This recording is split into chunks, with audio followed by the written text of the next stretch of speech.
Josh. As we come to our gratitude moment this morning, we're going to look at our children's music ministry and invite Karen O'Connor to come up at this time, and I'll ask her a few questions. If I can tell you that we had time during a pandemic and just before the pandemic where the kind of music that we're offering for children was one group in Beat with God.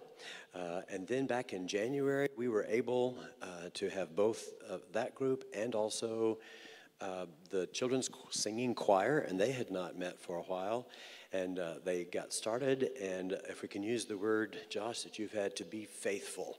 We had folks who were being faithful in their call to this ministry. The other persons, Addie Faya, directs our children's singing choir, and then she is assisted by Betty Matthews on piano, and also by Susanna Stenger. And the four of them together provide an outstanding ministry to our children in percussion and in singing. And the first question I have for you, Karen, would be what got you started in this activity? Well, I got started by joining this church and learning that we had a percussion group for kids. I had a third grader at the time, and so we enrolled him right away, and he truly, truly enjoyed being part of that group. And it's given him so many opportunities just to be part of that group. But what really inspired me is I went to help a few times with Miss Daisy Miller, who I think maybe even founded the group, but she taught for a very long time.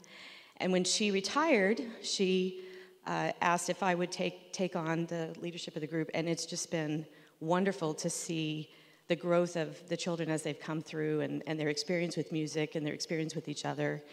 And I think music builds community, and that's what this group does. They build a community of friends. They build a community through Jesus Christ, and it's wonderful we can do that here at our church.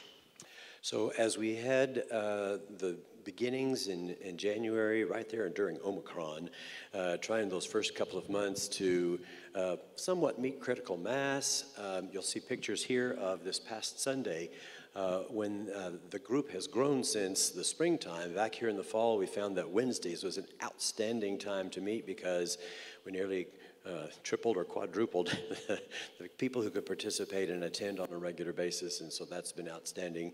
What are the kinds of things that bring you joy or that you see God move in them?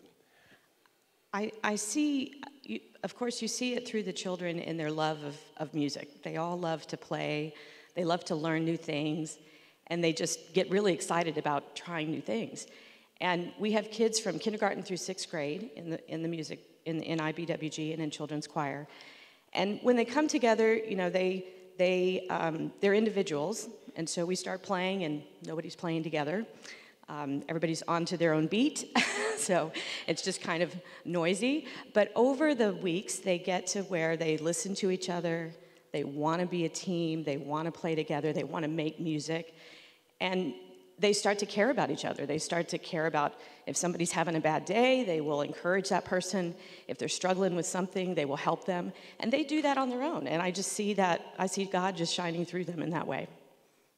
Well, I would love to say that this is, you know, a kind of program that would be providing only things of service into our church, leading in worship and singing and that kind of thing. But we see that the children and in both In Beat with God and the choirs will often be the leaders in their school programs. And so we can go to something like Supercussion and find that a lot of these kids that have been trained either by Daisy or by Karen or others are stepping into roles of leadership in those places. Would you please give a big round of applause to all of the leaders? Thank you, Karen.